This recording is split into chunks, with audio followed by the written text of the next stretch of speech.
Paano kung nagsisinungaling yun ng Trishang yun? Paano kung talaga nagsasabi ng totoo yun?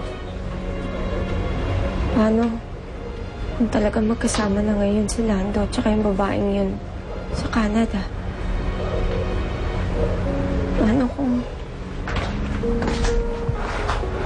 Paano kung talagang iniwanan niya ako?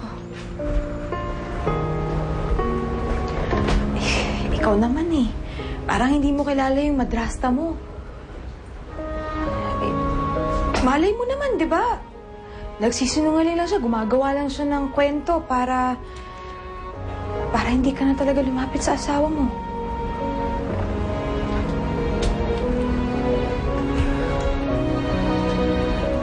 Posible nga yung sinasabi mo, Choling. Ang isipin mo,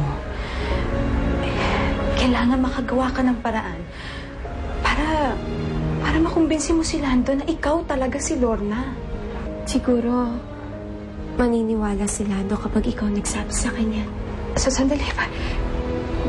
Mukhang mahirap yata yan eh. Paano maniniwala sa akin? Kung sasabihin ko lang na maniwala siya sa akin, di ba? Tsaka paano kung gatungan lang siya ng madrasta niya? Sabihin nun, huwag kang maniwala dyan. Alam ko na. Gumawa ka ng sulat. Tama! Sulatan mo si Lando.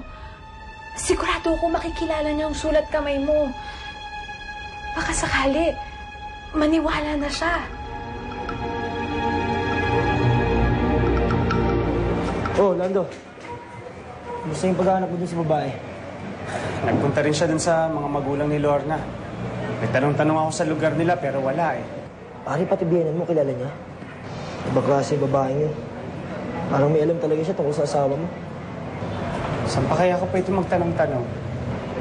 Teka, hindi ba may kaibigan siya, yung tatrabaho dun sa may parlor? Si Cholen.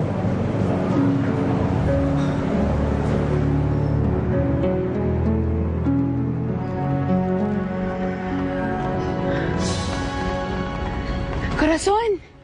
Corazon!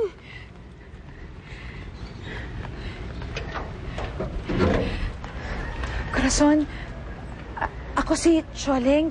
Kaibigan ako ng Ate Lorna mo. Natatandaan mo ba ako?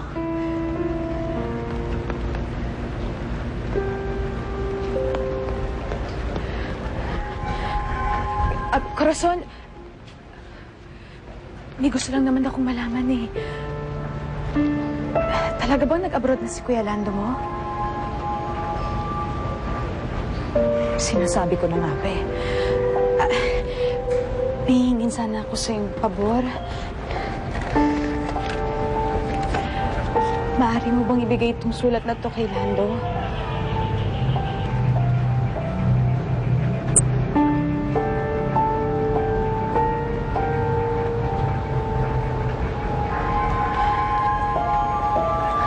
Sana, sa ating dalawa na lang to, ha? Huwag mo na sanang mabanggit pa sa Ate Trisha mo.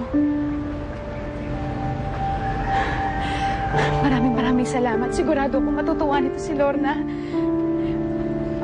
Paano mauuna na ako? Salamat ulit, ha?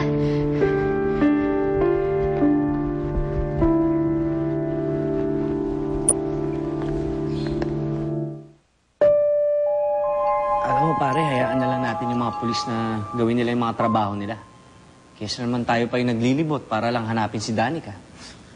Pare, hindi pwedeng nakatayo lang ako dito. Sir, may bisita po kayo. Paras, pasok ka! Anong balita natin dyan, ha? Sir, inakuha ko impormasyon tungkol kay Rolando Domingo.